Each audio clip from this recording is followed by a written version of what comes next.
All right, y'all, welcome back. It's Antiwar Radio. On the line is my friend Charles Goyette. His website is charlesgoyette.com. Imagine that. His book is called The Dollar Meltdown. Well, that was the last one. The new one's coming out, I guess, sometime next spring. Comes out in March. In March, there you go. And what's it called again? It's called, I want people to listen to this because it has an ambiguous title, intentionally so. Red and Blue. Oh, yeah. And Broke All Over.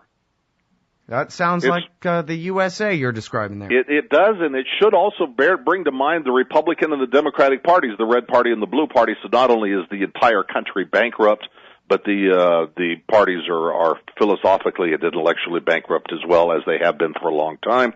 And so the book is Red and Blue and Broke All Over, How to Restore America's Free Economy. And we're not going to have a restoration of prosperity in this country until we reject the policies of the Red and the Blue parties and the American empire and the U.S. dollar and so on and so forth. So in other words, we're doomed. Well, we're going to go through a really hard period. I mean, you wouldn't wish it on your enemies. Or at least I wouldn't wish it on my enemies, but even my friends are going to live through it. Everybody's going to live through a very hard period. But, the truth is that the hard period is not the cause of itself. This is what confuses people, and the people I talk to in the mainstream media all the time. They think that a difficult period, a hard period, an economic downturn, a severe economic calamity is somehow authored by itself, instead of having a willingness to look back at the policies of the last couple of generations that created it. I mean, the debt just didn't appear yesterday. These are all of the things that we're going through now, and the things we're prospectively going through here in the United States and around the world, for the rest of that matter, didn't just happen yesterday. Today is the tomorrow that all the Keynesian economists and all the government figures told us not to worry about. Well, yeah, and that really is the portrayal, right? This is just the page of history turning and the winds of time a-blowing, and yep. Things are just like this, and we had a good economy, and then all of a sudden the bottom fell out of it. Who knew? I don't know. And so I guess we need to spend more money, and hopefully we'll have a lot of consumer spending this Christmas, right? Yeah, we have a crisis, a debt crisis. So let's borrow a lot more money. I mean, these people are insane. They're simply out of their minds. Well, I think Christmas is really the best example, too, right? Because if the Keynesians are right about the whole aggregate demand is all that matters, then really that means that if we spent all of our money buying little plastic C-3POs made in China for each other, instead of, investing in the production of anything else useful to anyone, then that would be just fine under the Paul Krugman model, under basic, and not just the Paul Krugman model, under the Milton Friedman Chicago School model as well. It'd be just as well that we all just buy action figures with all of our money as if we actually invested in doing anything productive, like feeding each other. I have taken to using a new expression to try to describe some of this stuff. The expression is this, that the big print giveth, and the small print taketh away. And the American people are focused on the big print. And so last week we saw the Standard & Poor average roar on up to it. The Dow was up 339 one day. It was all on the headline news, the big print, right? The headline news. There was some sort of an agreement on the Greek debt, or even better still, there was American news that for the second quarter the GDP was up 2.5%. That's the big print, and that's what the geniuses in the media focus on, and they tell the American people about. And so when the people pick up the paper in the morning, or they go on their news website, or they turn on TV at night, or they drive to work and listen to the radio, they hear the stories about the big print. Oh, the European debt crisis has been solved. Somebody or another is going to run to the rescue. It's all over. And here in the United States, GDP is way up. And here's the small print. The small print is that American savings fell in the quarter, and American disposable income fell as well. Now, how is it? What happens when consumption grows, when consumer spending is up, and the big print says that's great, but household income is down? What makes up the difference? What fills the gap? And this is the part of the conversation that the American people are not exposed to, because the geniuses in the media do not talk about these things, or the geniuses in Washington, for that matter. Well, and it really is a matter of they just can't understand. I saw recently someone was passing around Facebook that old clip of Joe Scarborough introducing Ron Paul and saying, now you just sit there for a minute and let me read to you what you said back in 2003 about the housing bubble. And, oh my God, I can't believe how smart you are. How did you know? And Ron Paul says, well, Austrian business cycle theory and giant housing bubble means a giant housing pop. But what I'm really concerned about now, Joe Scarborough, is a dollar crisis and that the debt will be so big the only way to pay it off will be through completely destroying the currency and et cetera like that. And Scarborough says, I just can't believe how smart you were back in 2003. Yeah, and he just can't get his head around the fact that your next question is, what do you mean dollar crisis? What does that mean? What's your next prediction, Dr. Paul? Please explain what the hell you're talking about. No, he still has to go back to the last one. As usual, he just Scott, can't you get put his head your around finger, it. yes, you have put your finger right on the pulse of the problem. This is unbelievable. This is a source of enormous frustration for me and anybody else that's concerned about these things. Here are the people. Here is the reigning orthodoxy. It reminds me of that expression of Einstein's that no problem can be fixed by the same consciousness that created it. So here's the reigning red and blue orthodoxy that marched us into this slough of despond, into this swamp of economic morass, and what do? We've lost our way. We're in this thing. We're on the verge of succumbing to the quicksand and the pythons, and we're in this swampland, and we don't know how to get out. And what do? We turn around and buy another map from the same people who marched us in. And there were people on the outside that said, if you march into this slough, if you march into this swamp, here's what's going to happen to you. And so once we're stuck in the middle of this mess, who do they turn to? The same old people, the usual suspects, the Keynesians, the plastic politicians that got us into this mess. For the life of me, you are right to have identified that. For me, this is probably the single most frustrating thing in the character or consciousness of the American people, that they would do this. Do they think that nobody authored our problems, that our calamity of today, the new normal of fewer jobs, fewer opportunities, fewer promises of future security, fewer opportunities for your kids, the elimination of a hope for a solvent and prosperous retirement, all those things of which the American dream consisted, all those things have been obliterated by this bunch in operation. So who do they turn to for advice? Scott, I tell you, it just drives me nuts. Well, and that's the thing too, is this book could have been called, although it wouldn't have been as good for the sales, but it could have been called Keynes, Friedman, and broke all over, right? Because isn't it the case that the Chicago school of so-called capitalists are really just right socialists? It was Keynes who said you can either have the government intervention on the side of demand, which he preferred, or on the side of supply. And all the Chicago school is they're saying we agree with the right side of Keynes' model, which makes them, not libertarians, not really capitalists at all. I've gone to great pains in the new book to describe this, because I know people, when I say, that these people of the red and the blue party and their academic economists and, the figures in the media that talk knowingly, supposedly, about things economic and financial, that when I say that they all worship at the same church and they all bow before the same priesthood, they go, that couldn't be, because they argue one another. But you're right. And so I've gone to great pains in the new book to describe how yes, there are disagreements between them, but they're always only disagreements on the margin of their opponent's favorite issue.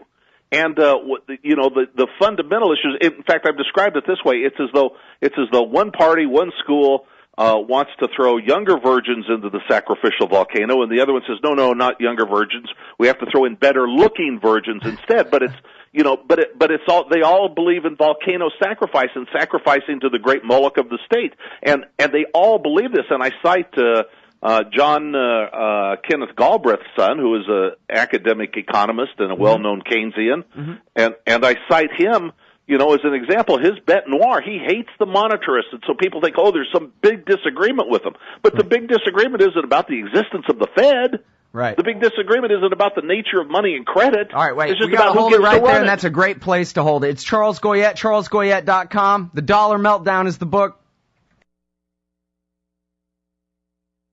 All right, y'all, welcome back to the show. It's Antiwar Radio. I'm Scott Horton. I'm talking with Charles Goyette.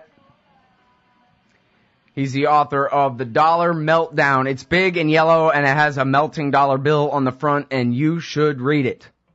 I mean that. And I don't usually do the call to action, because whatever, you're born relatively free, make your own decisions. But this one, I'm bossing you around. Go read this book. It's really good.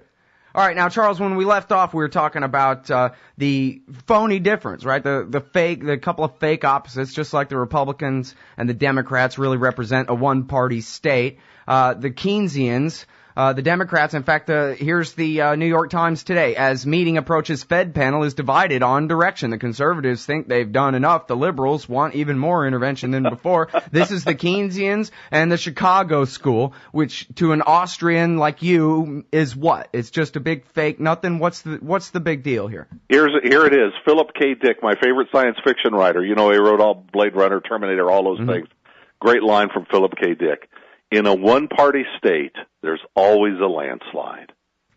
You know, they're all members of the big government party. It's the left wing of the big government party, the right wing of the big government party. It's all about the aggrandizement of the collective of the state over the individual, the suppression of the individual. So all their policy, you know, it's just it drives me crazy to think that the American people believe there is such a big difference between the American people because one party wants to gift and favor one country with more foreign aid and another one with less, and the other party says no, we need to give more to these guys and maybe trim these guys a little bit. I mean, it's just unbelievable. You know, and it's always only at the very margin of what is the electoral advantage of the other party. So you're right. This is no debate at all. But I suppose that you have to watch this thing and see that the edifice of the two parties is crumbling. I mean, maybe it's a self-liquidating problem, you know, with the collapse of the great central state that we're witnessing in slow motion now. Whether the people wake up or not, there's something new is going to have to replace this nonsense. Okay, now, I don't really understand what it means for someone to be in debt $75 trillion. I mean, that's more than light years across the universe or something, you know? I read this thing. They said that Bank of America moved $75 trillion worth of bad debts from one account to another, this one backed by the U.S. government. The regulators were divided on it, but they went ahead and did it. And I was just thinking, you know, I know Alan Greenspan didn't build up a bubble worth $75 trillion, and that's only part of it. What the hell is going on here? How deep of a bottomless pit? You know, all this talk about the monetary base expansion leading to hyperinflation, whatever. It seems like there's a giant bottomless pit of bad debt still to fill before the hyperinflation starts, or I just don't understand how this works or what. Yeah, there's a bottomless giant debt of and maybe mix into your answer a little bit about what's going on in Europe too, if you could. Well, let me try to use this as an example because if the current plan for the European Stabilization Fund that we hear about with Greek bondholders is that they take a 50% haircut. In other words, that the bonds that they hold are devalued by 50%. If that is the case, by the way, bring me back home to what we were talking about, Scott, but this is another, you know, the big print giveth, the small print taketh away. This is another one. Oh, that's great. You know, they're going to reduce the Greek debt. You know, the load on them to service this debt is going to be reduced. Well, who holds those bonds? There ain't no such thing as a free lunch. Who holds those bonds? The Americans must be. Well, you have Americans, you have, you know, Greek pension fund holders, people in Greece that have tried to plan for their retirement, invested. So they get stiffed in the deal. So the consequences for their prosperity is reduced retirement. That means in a socialist state, more state spending, more social spending, and so on, less state revenues and stuff. So it exacerbates the problem. But the headline is all people look at, you know, that they worked out a deal on the bonds, 50% haircut for Greek bondholders, and so on. It's madness. All right. So here is the deal. If you're a bondholder and you say, you know, in case of default, in case the people that owe me on this bond are supposed to pay me, a million Greek drachmas or whatever they are, in case they default, I'm going to buy insurance. I'm going to buy a financial instrument that insures this bond so that I get paid by somebody else. They're willing to take the risk. I want the high return from the Greek bond, but I'm going to pay a little extra to buy insurance. Now, there is an institution that rates whether a default has occurred or not. If a default has occurred, then those insurers have to kick in and pay the bondholders that bought insurance, right? Mm-hmm. So this rating agency, this institution, has decided that if they have all agreed to take a haircut, if all the bondholders have agreed to take a 50% markdown, then there is no default and those instruments don't kick in. Now, all of those instruments that you're talking about represent when you're talking about trillions of dollars of unseen debt, that's part of it. It's all these financial instruments that people bought in the hopes that it would, it would cover their risk, it would hedge them against problems and so on. But if they are written off, if they are obliterated, if they are rendered inoperable, if some institution says no, they don't count today, then that debt's gone. I mean, it just disappears. The debt's been liquidated. The financial institutions, the AIGs of Greece or of Europe that were supposed to pay off in the event of a default, they don't have to pay. Well, what happens to their liability? The liability disappears. Their debt has disappeared. It's just like when a financial institution or a country defaults. Somebody ends up eating it, but the liability on their books disappears. Mm-hmm. And then so you're saying, but we all just pay through inflation because the central banks are buying up this stuff, or they're not? They're just writing it off. This stuff's just disappearing. Why didn't they do that to all of it then? Why are they printing money to buy up any of this stuff? I guess it depends on who has the juice and who does not. I mean, it may be that there's a plan for some of it to be written down, another of it not to be written down. People that are looking at it going to zero, to worthlessness, are quite happy to think that they might get paid 50% on it. What the mainstream, the consensus view is that they've got to ride to the rescue and at least come up with 50 cents on the dollar or half a drachma on the drachma for the Greek debt. Because if they don't, that this thing will spread like contagion, like the domino theory, to Italy, Spain, Portugal, and so on and so forth. The truth is that they're all independent of one another. It's going to spread to them anyway. In fact, it doesn't spread. It's internal to each one of those countries. It's internal to each one of those countries and their own internal debt structure. Italy has something like $2 trillion in euro debt. They've got $200 billion of it due in the next year that they don't have the money to pay. It doesn't matter whether Greece is rescued by an act of the American taxpayers hidden through the International Monetary Fund or by some other device. This doesn't reliquefy Italy. It doesn't solve the problem in Italy or in Spain or in Portugal.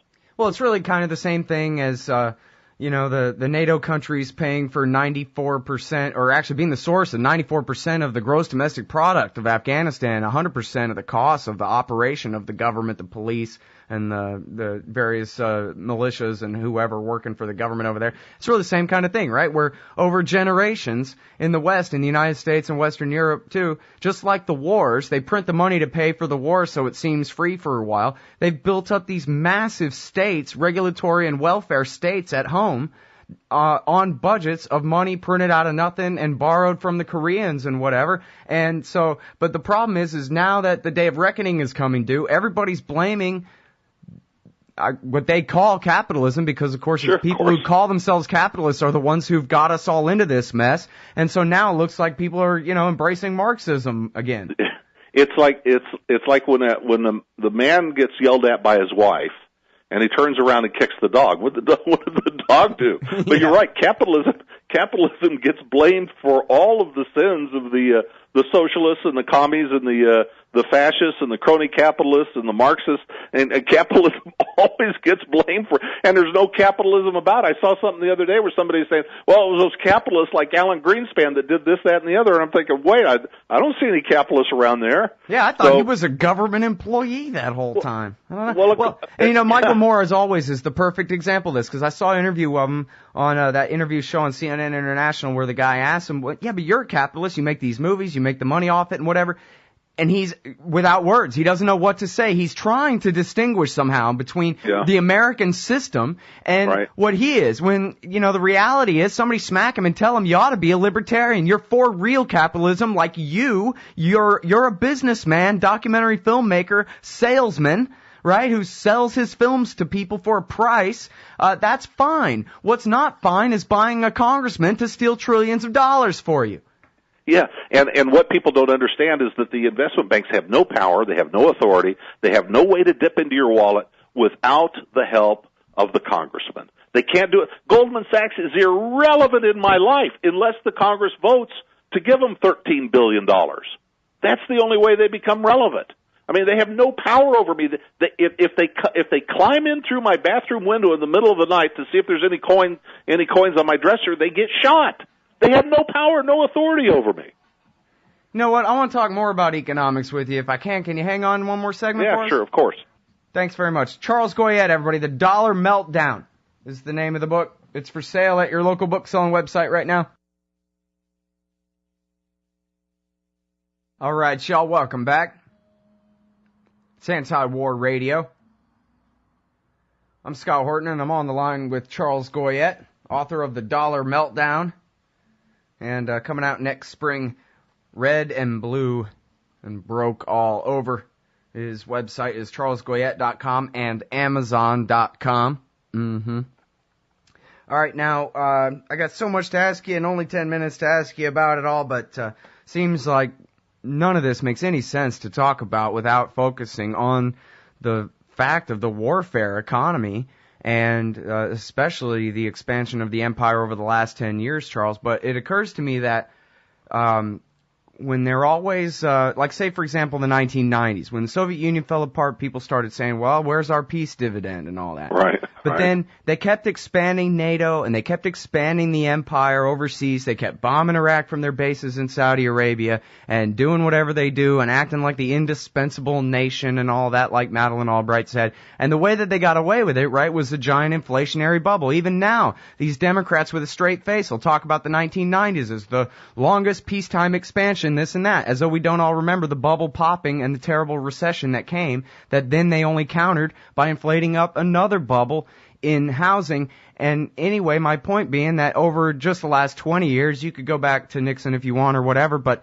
they've basically built up this bubble of artificial prosperity where the only thing we're manufacturing anymore is weapons of mass destruction for the people overseas, the victims of the empire on the other side of the oceans and things like that.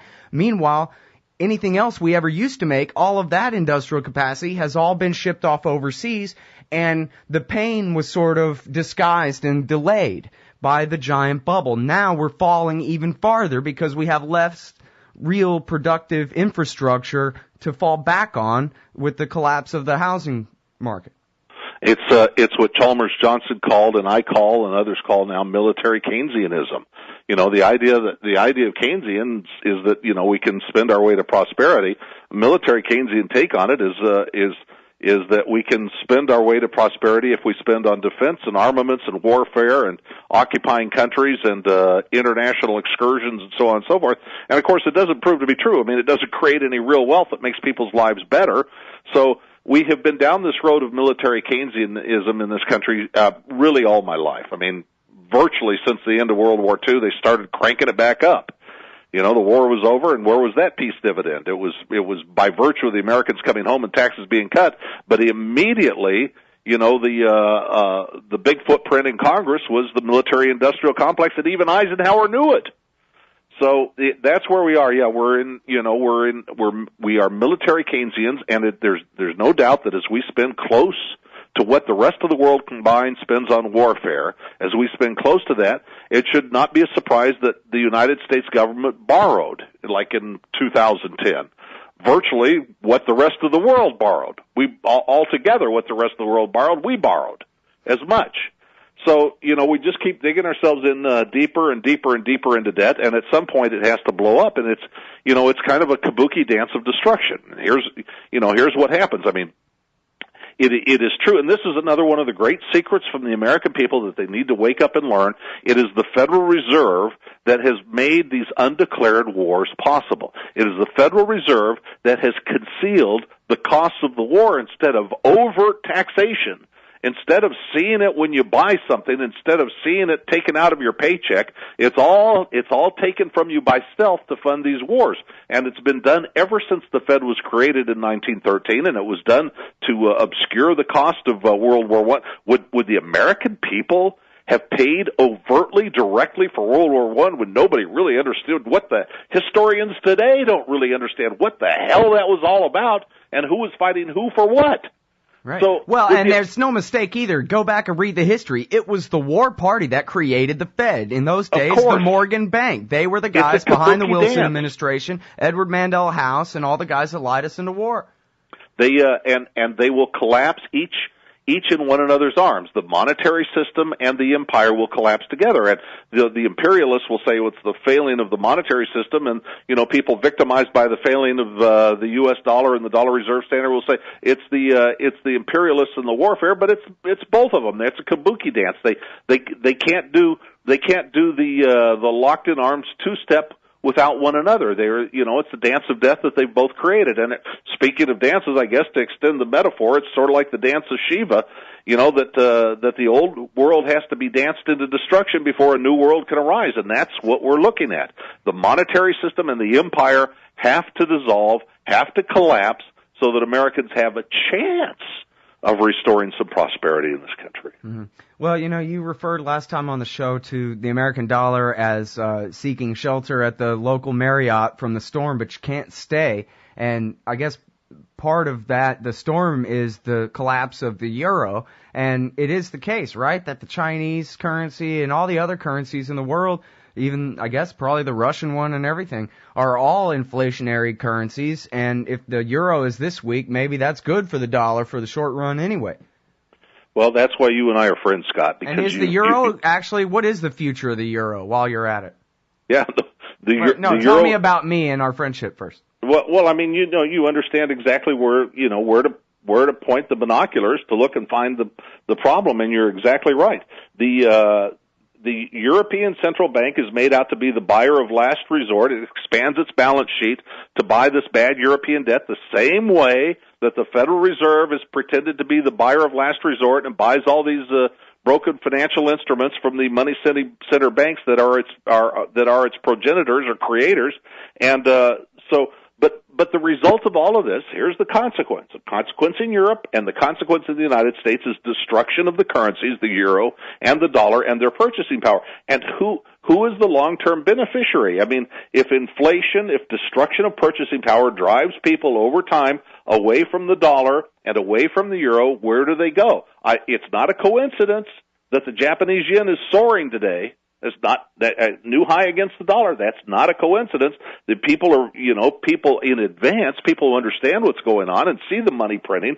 These people are. I mean, the European Central Bank has expanded its balance sheet just in the last quarter by $341 billion just in the last quarter. So, people that are attuned to this stuff are fleeing, and the long-term result is the destruction of both currencies, the euro and the dollar, and that's where we are. And the problem is nobody can tell you, how fast it goes, because it speeds up and then it pulls back and it speeds up and it pulls back and so on. But the trajectory is clear. We know where it ends. Mm-hmm. Well, and back to the thing about freedom getting a bad rap for this. I remember reading an article not long ago about the Eastern Europeans, not just Russians, but Eastern Europeans who used to be dominated by this foreign Russian Soviet empire, are yearning for the days of the Soviet Union, where they had peace and prosperity and stability compared to where they are now. And it's, Adam Smith ends up catching the blame for all of this. And so I wonder if that means that we're headed toward an era of totalitarianism here. Well, it's very, very likely, and so it puts pressure on people like you and me and people like your listeners. It puts pressure on all of us now at this juncture. It's very critical that we try to awaken people. We try to awaken them as we have for years, Scott, about the American empire and the cost of the empire and the real objectives of the empire and the people that have been driving the empire and the consequences, the impact that the empire has on people that are victimized by it around the world. It's imperative that we wake people up to the linkage between the monetary authorities and the empire. It's imperative that we wake people up, because here's what happens. It is true that, out of the rubble, there are different ways we can go, and we could go into a totalitarian and authoritarian system. There's no question. And the only thing that will preclude us from doing that is if it doesn't have to be a majority, but if just there are sufficient numbers of champions of freedom that understand this stuff, that understand that none of these problems were authored by the free economy, that the free economy has been tied, gagged, and bound and thrown in the trunk of the car all of these years by Republicans and Democrats. The people are confused about this, and they need to be awakened. Nobody in their right mind thinks that Obama is a champion of capitalism or the free economy. But in these benighted circles in which the American political debate takes place, people think George Bush is. Well, George Bush's administration started with favors for the steel industry, and it ended with bank bailouts. So the American people need to be awakened and understand that none of this has been authored by the free economy, which has been, as I say, bound, gagged, and locked up in the trunk all these years. Yeah, well, you're absolutely right about that. And, you know, I think with people so frustrated, and we've talked about this before, and I think you talk about social unrest a bit in your new book. But I saw this thing the other day where these neo-Nazis showed up at, I think it was in Phoenix, at the Occupy Wall Street thing. And it's just so easy for people who are frustrated to turn to hate. I mean, I'm a sterling example of this, but it seems like it, you know, like you say, kind of riffing off of that, it's so important that if people are that frustrated and that angry that they really do focus on Wall Street and don't let some Klansmen try to convince them that the problem is the Mexicans. The problem is gay people getting married. The problem is people are allowed to build mosques in America and worship them, and the rest of these horrible red herrings that pit the American people against each other. Because after all, what can we do against a bunch of bankers? But we can persecute some Mexicans. That's easy. Yeah. You know, they're within reach. You're right. This is wedge issue politics, and this is how they keep the people distracted from the real issues of the Federal Reserve, the monetary system, the marching empire, Keynesianism, wealth transfers. It's how all of this is hidden from the American people by wedge issues, and the people are mesmerized by these shallow things. It reminds me of the comedian Louis Black, who said, "You remember back when they had the big brouhaha about which candidates were wearing American flag lapel pins?" And Louis Black says, "Yeah, if you can't spell out your philosophical position on a piece of jewelry you got me," he says, "if it takes more than 2 cufflinks to spell out your position, you've left me behind." Right. Well, and boy, has he proven that with, all he had to do was sit back and look at this Herman Cain thing, where he comes out with this 999 thing, where all the analysts say immediately this means a raise in taxes for the bottom 85% and a cut for everybody above that. And everybody goes, wow, I'm familiar with the digit 9, and he's got 3 of them, and they rhyme together, and I like it. I'm sold. And he's now the front runner, Charles. Yeah. Well, it shows the propensity of American people to want to be ruled, because he keeps saying he doesn't know what any of the answers are, but he needs stronger, more competent, bigger, tougher, better leadership. It's like the American people need the daddy, and I'm here to talk tough, and I'm going to be the daddy. Right. And so the people applaud and cheer. I spoke at the Freedom Fest this summer, and I watched this, and I watched a third of the people stand and give him a standing ovation, and all he was talking about was further centralizing their lives and creating a centralized state decision maker. We don't know what to do. We're going to get better. It sounds like Ross. We're going to get better experts in here. We're going to get better decision making because people don't know what the problem is. We're going to figure out. So he's not telling you what he believes. He's not telling you what he thinks. But just turn your lives over to him, and he'll make the decisions for you. And a third of the people at the Freedom Fest stood up and cheered. Boy, believe me, was that a cold slap in the face for me. I'll tell you, though, anybody who wants to, get a closer look at Herman Cain, there was a wonderful moment when he was on John Stossel's show when they talked about abortion. Just doesn't matter what you think of abortion, doesn't matter what your position is, just go watch how confused this man is, how he can say mutually contradictory things without taking a breath. I mean, it's simply astonishing, and nobody calls him out on this stuff. Well, and it's just perfect for our age. I mean, it's the perfect double think, and he's the victim of it and the perpetrator, just like in Orwell, Yeah. It really is that easy. All right, well, we're all out of time. Thank you so much for staying overtime with us, Charles. Really appreciate it. Great to talk to you, Scott. Anytime, bud. That's the great Charles Goyette, everybody. CharlesGoyette.com is the website. The Dollar Meltdown is the book. And the new one coming out, and read it, please. It's so good. And the new one is red and blue and broke all over. Be right back after this.